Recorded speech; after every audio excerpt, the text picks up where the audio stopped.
মাসে পরে শাওয়াল মাস, এই শাওয়াল মাসের 6টি নফল রোজা তোমরা আদায় করবে।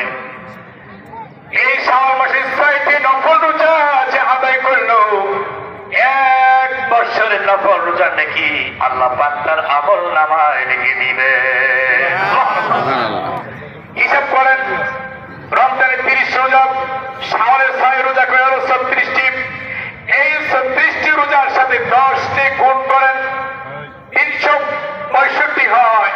এই জন্য রমজানের 30 রোজা, শাওয়ালের 6টি রোজার 36 রোজা। এই 36টি রোজা রাখলে আল্লাহ পাক তার আমল নামায় 1 বছরের নফল রোজা নেকি রাখার নেকি দান করবে। সুবহানাল্লাহ।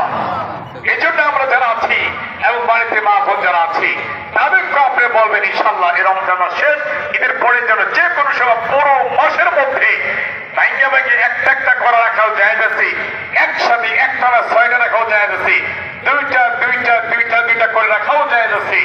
এরকম ভাবে এই 6টা নফল রোজার জন্য আমরা ইনশাআল্লাহ রাখি। আল্লাহ পাক আমাদেরকে রাখার তৌফিক দান করেন।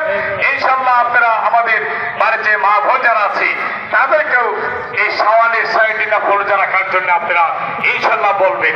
আজকে এই পবিত্র ঈদ উল ফিতরের আমরা ঈদগাহ মাঠে বিভিন্ন অঞ্চল থেকে যা আমরা এসেছি, আমরা আমাদের পুরো 1 মাস সিয়াম সাধনার যে রোজাগুলো আল্লাহ তাআলা যেন আমাদেরকে কবুল করেন, সাদকাতুল ফিতর যেন কবুল করেন, গরিব মিসকিন ইতিম অসহায় গরিব কাঙ্গাল নিঃস্ব রোগাগ্রস্ত সমগ্রস্তদেরকে যে আমরা দান খরচ করেছি, এই সমস্ত দান খরচগুলো যেন আল্লাহ তাআলা কবুল করেন, বলেন আমিন। এখন আপনাদের সামনে